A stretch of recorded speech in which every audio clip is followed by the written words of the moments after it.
আল্লাহ রাব্বুল আলামিন বলেন কদ আফলাহা মান যাক্কাহা, সে ব্যক্তি সফল হয়ে গেছে যে ব্যক্তি তার আত্মাকে পরিশুদ্ধ করতে পেরেছে। ওয়া কদ খাবা মান দাসাহা, যে ব্যক্তি আত্মাকে পরিশুদ্ধ করতে পারে নাই সে ব্যক্তি ধ্বংস হয়ে গেছে। কিভাবে পরিশুদ্ধ করবেন? তিনটা হাদিস আপনাকে আগে শোনাই। এক, আল্লাহ রাব্বুল আলামিনের হাবিব মুহাম্মদ সাল্লাল্লাহু আলাইহি ওয়াসাল্লাম দরুদ পড়েন, বলেন সাল্লাল্লাহু আলাইহি ওয়াসাল্লাম। তিনি বলছেন যে আল্লাহর এমন কিছু বান্দা আছে যারা জান্নাতে প্রবেশ করবে যাদের অন্তরটা হবে পাখির মতো নরম। কার মতো? পাখির মতো। একটা হাদিস শুনলেন। 2 নম্বর হাদিস, আল্লাহর রাসূল সাল্লাল্লাহু আলাইহি ওয়াসাল্লাম বলছেন শহীদদের আত্মা যখন আল্লাহর কাছে পৌঁছায়, আল্লাহ রাব্বুল আলামিন সেই আত্মাগুলোকে সবুজ রঙের কিছু পাখির মধ্যে প্রদান করেন এবং সেই পাখিগুলো আরশের নিচে লণ্ঠন আছে এখানে বসে থাকে এবং তারা জান্নাতের যে কোনো জায়গায় যায়, ঘুরে খাবার খায়, আবার ফিরে আসে। আল্লাহ পাক তাদেরকে বলেন যে তোমরা কি চাও, তোমরা কি চাও?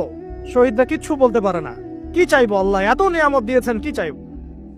যখন আল্লাহ বারংবার প্রশ্ন করতে থাকেন তোমরা কি আর কিছু চাও, তোমরা কি আর কিছু চাও, তোমরা কি আর কিছু চাও, তখন শহীদের শেষে বুঝে যে আমাদের কিছু না কিছু তো বলতে হবে এখন। তখন তারা বলে হে আল্লাহ, আমরা আরো একবার পৃথিবীতে যেতে চাই এবং তোমার পথে জীবন দিয়ে আবার ফিরে আসতে চাই। আল্লাহ পাক বলেন এই সুযোগ তো আর নেই, অতএব তোমাদের আর কিছু চাওয়ার নেই, তোমরা এখানেই থাকো। আরেকটা হাদিস শুনেন। রাসূলুল্লাহ সাল্লাল্লাহু আলাইহি ওয়াসাল্লাম বলেছেন, এই হাদিসটা ওমর রাদিয়াল্লাহু আনহু থেকেও এসেছে, যে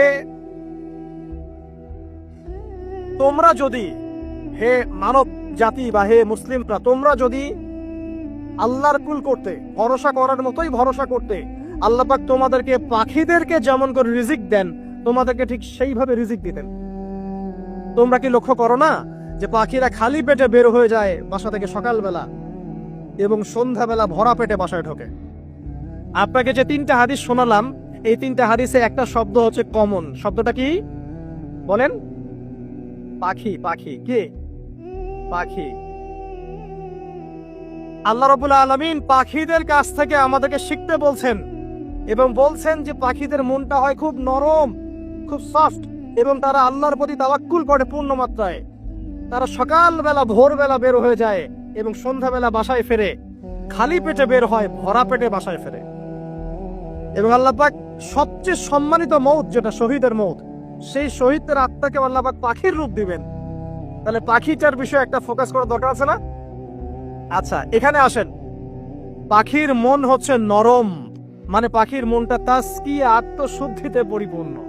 কদ আফলাহা মান যাক্কাহা, সে ব্যক্তি সফল হলো যার হৃদয়টা পবিত্র, নিষ্পাপ, নিষ্কলুষিত হলো।